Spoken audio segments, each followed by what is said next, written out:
I'm Doug Boynton, and you're listening to WHRO's Weekly Edition, highlighting the week's news and stories happening across our area. Here's what's ahead as June winds down. New solar farm rules are being implemented in Suffolk. WHRO gets the reaction from one family who will shape how the city deals with solar farm development. The Philippine Cultural Center of Virginia celebrated its 25th anniversary. We'll break down the center's legacy and the impact it has had on Hampton Roads. And the head of Fleet Forces in Norfolk has been nominated as the next Chief of Naval Operations. We'll get into these stories and more, but first, this news update from NPR.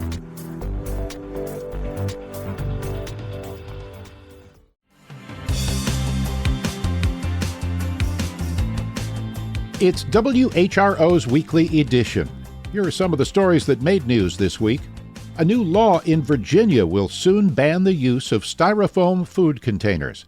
WHRO's Catherine Hafner has more. State lawmakers passed legislation several years ago to ban the material called expanded polystyrene, commonly known by the brand name Styrofoam. The law is finally set to take effect July 1st. For now, it'll only apply to food vendors with 20 or more locations in Virginia. That includes restaurants, grocery stores, catering companies, and school food programs. Next summer, the law expands to all food vendors. Plastic foam containers harm the environment because they break up easily, take hundreds of years to decompose, and can leach toxic chemicals. State officials recommend using paper products, reusable containers, recyclable plastic, or metal instead. Catherine Hafner, WHRO News. A Suffolk farmer says new solar farm rules are a good start for managing the facilities.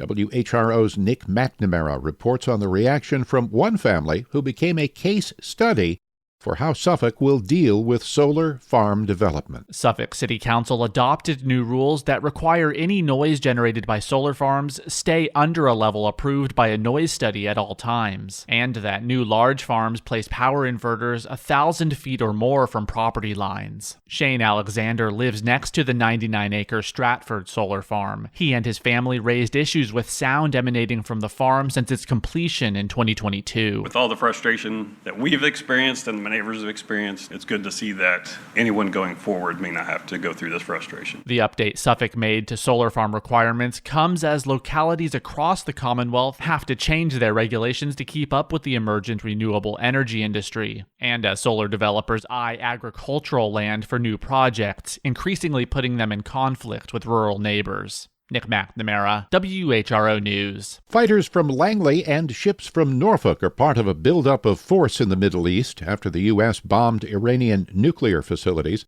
WHRO's military expert Steve Walsh reported the story. According to several reports, a dozen F-22 fighters left Langley late last week, bound for the U.S. command involved in the bombing over the weekend. The Pentagon hasn't named which units were part of the campaign, but fifth-generation fighters, which include F-22s, flew ahead of the B-2 bombers that conducted the raids. USS Ford and its strike group believe Norfolk Tuesday bound for the Mediterranean. This is their regularly scheduled deployment, but they become part of a buildup of naval forces in the region. The carrier joins USS Nimitz, which will move to Norfolk next year. The Department of Homeland Security warns of potential cyber attacks on U.S. businesses, along with potential violent extremists mobilizing inside the country following the strike against Iran. Steve Walsh, WHRO News. On Tuesday, the Virginia Aquarium Foundation told Virginia Beach leaders how they can get more state funding to cover rising costs, but they need the city to maintain its obligations to the aquarium. WHRO's Michelle Hankerson reports. Virginia Beach leaders started discussions in 2023 about giving up its ownership role in the aquarium because maintenance was getting too expensive. Last year, the foundation that handles fundraising and co-owns the aquarium with the city presented early options to offset rising costs. That included getting more state funding, but the reality of it is, though, it's a City of Virginia Beach-owned asset. So it's going to take the foundation, it's going to take the city, and the city's got to commit, and it's also going to take the Commonwealth to get it done. That's Buffy Barefoot, treasurer of the Virginia Aquarium Foundation. City council leaders encouraged the foundation to keep working on state money, but didn't directly respond to Barefoot's ask for their commitment to the effort. Michelle Hankerson, WHRO News. Americans are gearing up for the semi-quincentennial, the 250th anniversary of our independence from Great Britain. From the bold declaration in Philadelphia in 1776 to the unlikely victory at Yorktown in 1781, U.S. history is rich with stories that shaped a nation. Barry Graham says there are countless local tales that are just as essential, stories that reflect the true American experience. One story from the era was the gunpowder incident. In 1775, the last royal governor, Lord Dunmore, seized munitions in Williamsburg, sparking indignation from locals.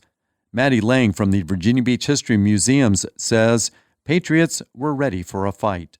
They end up almost storming the governor's palace up there in Williamsburg, but thanks to George Wythe, a professor of law at William and Mary and mentor of Thomas Jefferson, was able to intercede and sort of be like, we can't do this. This is kind of over the top. We need to, do it the responsible way.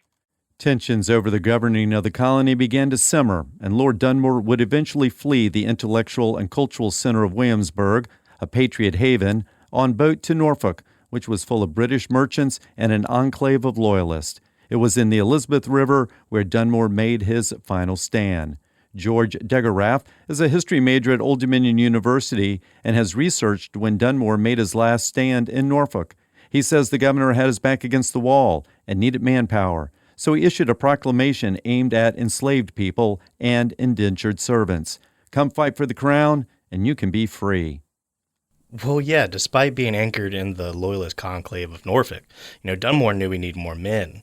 So after some enslaved locals showed in support of the governor, he issued his proclamation, that all indentured servants, enslaved or others, would, under the control of the rebel patriots, if you took up arms for the crown, you'd be freed after the war. That actually led him to eventually create the all-black unit known as the Ethiopian Regiment. George Wise was enslaved at the Thurgood Plantation in Princess Anne County, today's Virginia Beach. In 1778, he fled, though by the time he ran away, Dunmore had returned to England. Records show that Wise made his way north, eventually settling in Canada. Degerraff says, though he was free, there were great disparities and racial tensions. George Wise earned 40 acres while white loyalists were given 100. Wise, his wife, and 2 children survived the first North American race riots when white landless loyalists felt neglected. Today, descendants of Wise and others still reside in Nova Scotia, and some have actually traced their roots back to revolutionary loyalists here in Virginia. Lang says American independence is a two-part story. One, independence from British control and tyranny, and also an enslaved people's desire at freedom. I think sometimes people get so fixated on these larger-than-life figures like George Washington, Thomas Jefferson, or even Lord Dunmore, that we forget that there were many more individuals just experiencing the war, and certainly enslaved people in their own struggle for independence, while the Americans were struggling for independence from Britain. The Virginia Beach History Museums has partnered with some of the descendants of the Black Loyalists to help get their stories told. We have been fortunate enough to partner with the Black Loyalist Heritage Center up in Nova Scotia, Canada, with some lovely individuals, as well as an independent historian. His name's Graham Nickerson, and he's been able to trace his own lineage all the way back to the first Black Loyalists that settled up there, like George Wise in the 1780s, who remain there. You can hear from some of these descendants and their history on and Expanded Another View with Barbara Ham Lee. For WHRO News, I'm Barry Graham. Still ahead on Weekly Edition, the USS Ford departed Hampton Roads earlier this week as tensions have mounted in the Middle East. But first, a federal judge paused a lawsuit against Dominion Energy's wind farm off the Virginia Beach coast. WHRO's Catherine Hafner explains. A coalition of conservative interest groups filed the lawsuit last year against Dominion and federal agencies that approved the project's permitting. The groups argue officials did not properly consider the wind farm's potential impacts on endangered whales. But that was under the Biden administration. President Donald Trump is fighting the wind industry and has echoed the concerns of the groups behind the lawsuit. The government requested several delays in the Virginia Beach case, citing Trump's new priorities. Last week, the court said they have until September to decide how to proceed. Meanwhile, nothing prevents Dominion from moving forward. The utility says it's more than halfway done building the wind farm and plans to finish late next year. Catherine Hafner, WHRO News. The Philippine Cultural Center of Virginia celebrated its 25th anniversary. WHRO's Sienna Morales has more on the center's legacy. The center was a culmination of decades of community organizing. Hampton Roads is home to the East Coast's largest population of Filipino people. Many arrived in the 1950s and 60s with ties to the U.S. Navy. Community organizations started to form. They really just started to find each other and wanted to preserve what they left behind in the Philippines. They found a way to preserve their language, their food, their cuisine, and then certainly just the Filipino ways of supporting their children. That's Cynthia Romero, chairman of the Council of the United Filipino Organizations of Tidewater. The council formed in 1976 to unite local Filipino organizations and fundraise for a permanent home. 32 families eventually pledged their support, and the Philippine Cultural Center opened in Virginia Beach in 2000. Sienna Morales, WHRO News. Legislation to expand fireworks sales in North Carolina turned out to be a dud in a state House committee this week. WUNC's Colin Campbell has more on the effort to allow bigger explosives. Products that contain hemp and THC, including gummies and drinks, aren't regulated in North Carolina and can be legally sold to kids and teens. Republican Senator Benton Sari says the products are causing harm. I think one of the most shocking things to me is anybody can purchase a lot of this. It's in our schools, it's impacting our children, it's having a negative health impact. The bill would ban hemp sales to people under age 21, and the products would be banned on school property. Similar legislation didn't make it to the governor's desk last session because the Senate paired the hemp regulations with the legalization of medical marijuana. I'm Colin Campbell. The aircraft carrier USS Ford left Hampton Roads early Tuesday as tensions remain high in the Middle East. WHRO military reporter Steve Walsh covered that story as well. The carrier joins two other U.S. aircraft carriers who are part of a buildup of forces in the region after the U.S. joined Israel in bombing nuclear sites in Iran. The Ford was already set to deploy before the bombing, says Rear Admiral Paul Linswada. We're ready to change our plan. We have planning meetings literally every day, and the ship and the carrier strike group are incredibly flexible in that way. USS Ford set sail roughly 18 months after returning home from a deployment to the eastern Mediterranean. The carrier was in the region just after war originally broke out in Gaza in October 2023. It spent 8 months in the region. Given the current threat, Linswada says they're prepared to stay even longer. Steve Walsh, WHRO News.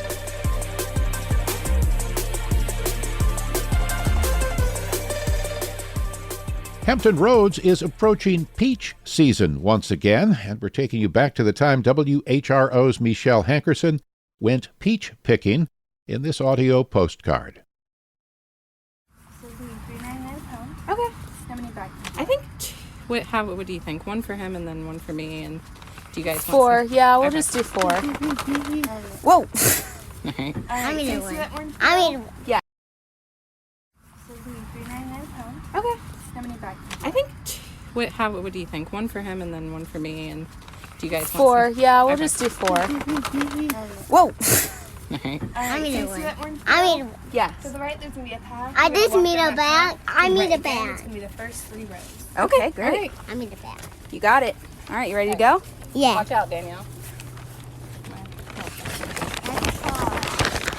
Let me open it.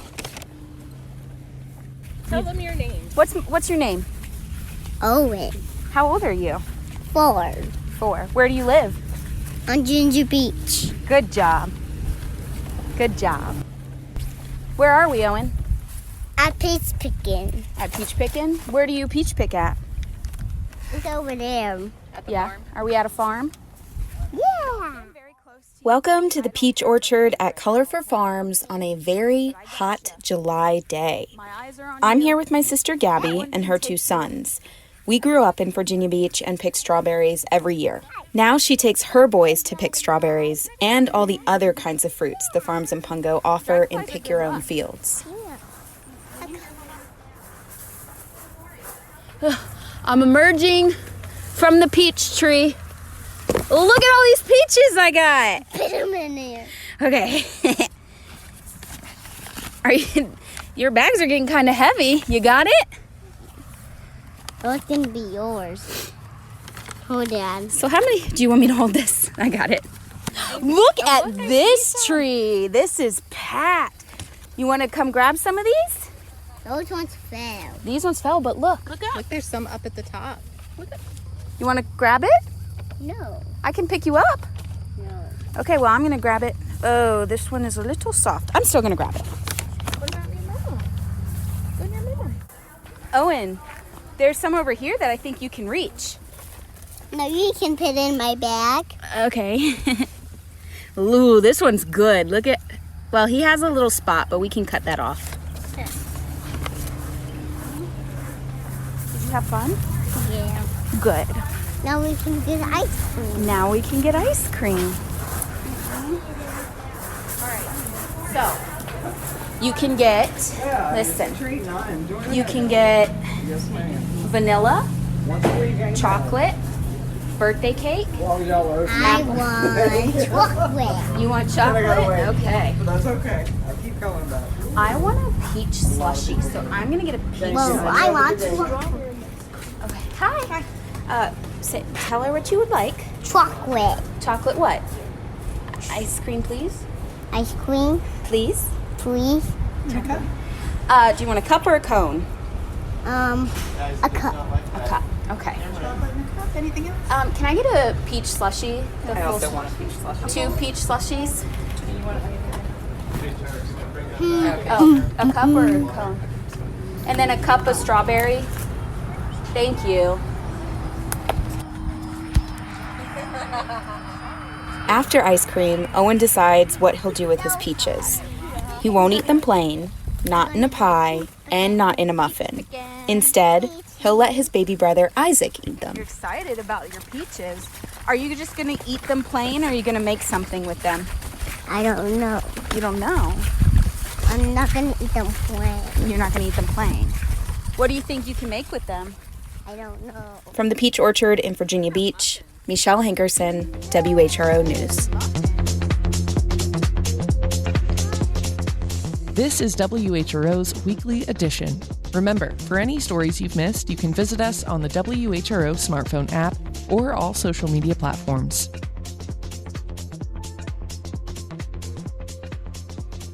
The Navy says it reached its 2025 recruiting goal this week, 3 months ahead of schedule. WHRO's Barry Graham has more. The news release says the Navy signed more than 40,000 future sailors. Navy officials say the milestone reflects aggressive outreach, improved screening, and new training prep programs. The Navy has eased some enlistment standards to boost recruitment, accepting more applicants with lower test scores, and making changes to the delayed entry program. Navy leaders say reaching the target early gives them more time to match recruits with training dates and fleet assignments.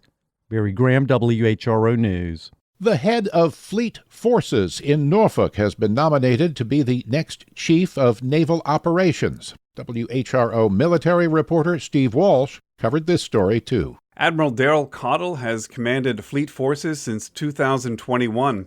If confirmed, he will replace Admiral Lisa Franchetti, who was abruptly dismissed by the Trump administration in February, along with the chairman of the Joint Chiefs of Staff, General C.Q. Brown. Among Caudill's current roles, he is in charge of Homeland Defense for the Navy. He has championed sending destroyers from Norfolk and San Diego to the southern border, where they have been involved in drug interdiction, a role typically handled by the Coast Guard. Should he become the next CNO, Caudill will oversee the Navy's goal of building more ships. In April, he met with Navy Secretary John Phelan and toured Newport News Shipbuilding and Norfolk Naval Shipyard. Steve Walsh, WHRO News. Chesapeake's City Council unanimously rejected a proposal for what would have been the region's first major data center.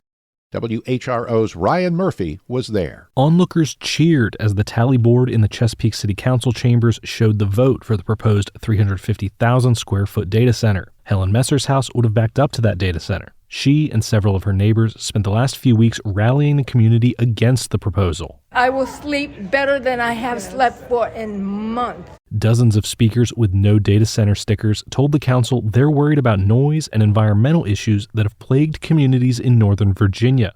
Data centers have proliferated in that part of the state over the last decade. Councilwoman Amanda Newens told the crowd she believes a data center could flourish in Chesapeake, but not near a residential area. The developer behind the plan says the site was ideal because it's along a route where the city is running new high-speed internet. Ryan Murphy, WHRO News. A Hampton History Museum exhibit opening Saturday tells the tale of the 1775 Battle of Hampton through the experiences and the decisions of the people who lived it.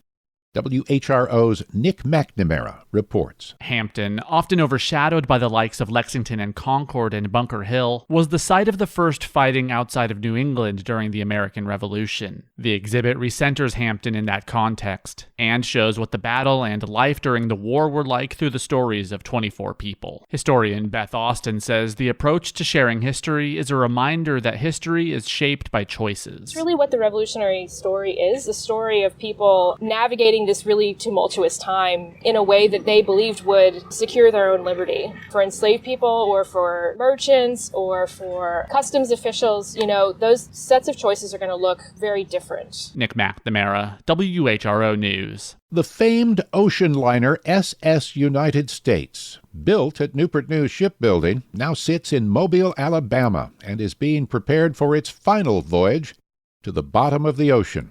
WHRO's Barry Graham has the details. The SS United States is no stranger to Hampton Roads, having been built in Newport News and christened in 1951. The ship was put into commercial service and carried many celebrities during its heyday in the mid-50s. There were plans for the SS United States to be converted for military use if needed. It sailed until 1969 when, during a renovation overhaul in Newport News, it was removed from service and eventually transferred to the Norfolk International Terminal ship graveyard.